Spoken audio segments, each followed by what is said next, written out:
ॐ श्री परमात्मने नमः।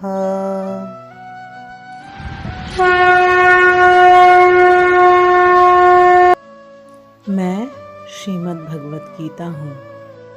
श्रीमद् भगवत गीता के तीसरे अध्याय कर्म योग के बारे में है।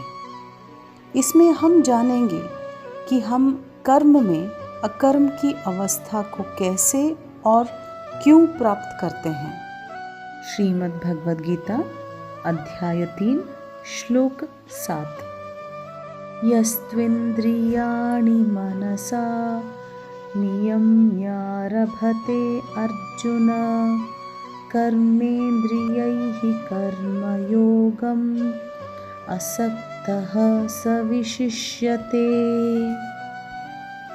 हे अर्जुन, लेकिन वे कर्म योग जो मन से अपनी ज्ञानेंद्रियों को नियंत्रित करते हैं और कर्मेंद्रियों से बिना किसी आसक्ति के कर्म में संलग्न रहते हैं, वो वास्तव में श्रेष्ठ है।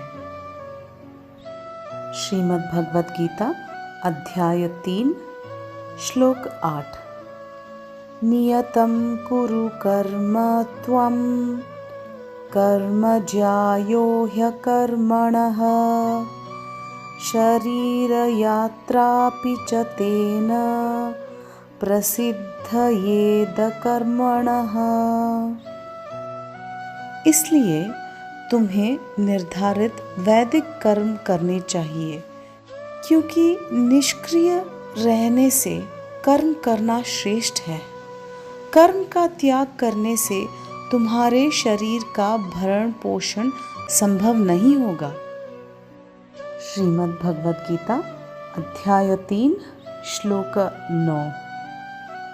यज्ञार्थात्मकर्णो अन्यत्र लोकोऽन्यं कर्म बन्धनः तदर्थं कर्म कौन्तेय मुक्तसंगः समाचर।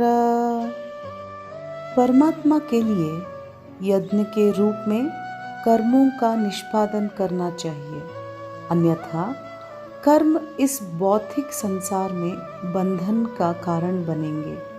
इसलिए हे कुंती पुत्र, भगवान के सुख के लिए और फल की आसक्ति के बिना अपने नियत कर्म करो। श्रीमद् भगवत गीता अध्याय 3 श्लोक 10।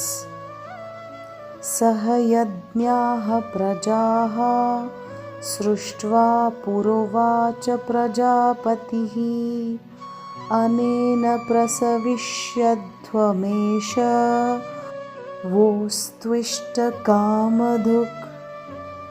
सृष्टि के आरंभ में ब्रह्मा ने मानव जाति को उनके नियत कर्तव्यों सहित जन्म दिया और कहा, इन यज्ञों का धूमधाम से अनुष्ठान करने पर तुम्हें सुख समृद्धि प्राप्त होगी और इनसे तुम्हें सभी वांछित वस्तुएं प्राप्त होंगी। श्रीमद् भगवत गीता अध्याय 3 श्लोक 11। देवाभ्यावयतानेन ते देवा भावयन्तु वः परस्परं भावयन्तः श्रेयः परमवाप्स्यथ। तुम्हारे द्वारा संपन्न किए गए यज्ञों से देवता प्रसन्न होंगे और मनुष्यों और देवताओं के मध्य सहयोग के परिणाम स्वरूप सभी को सुख समृद्धि प्राप्त होगी। श्रीमद् भगवत गीता अध्याय 3 श्लोक 12। इष्टान् भोगान् वो देवा दास्यन्ते यज्ञभाविताः तैर्दत्तान् प्रदायैभ्यो यो भूतस्तेन एव सः। तुम्हारे द्वारा संपन्न यज्ञों से प्रसन्न होकर देवता जीवन निर्वाह के लिए वांछित आवश्यक वस्तुएं प्रदान करेंगे, किंतु जो प्राप्त उपहारों को उनको अर्पित किए बिना भोगते हैं वो वास्तव में चोर है। मैं श्रीमद् भगवत गीता हूँ।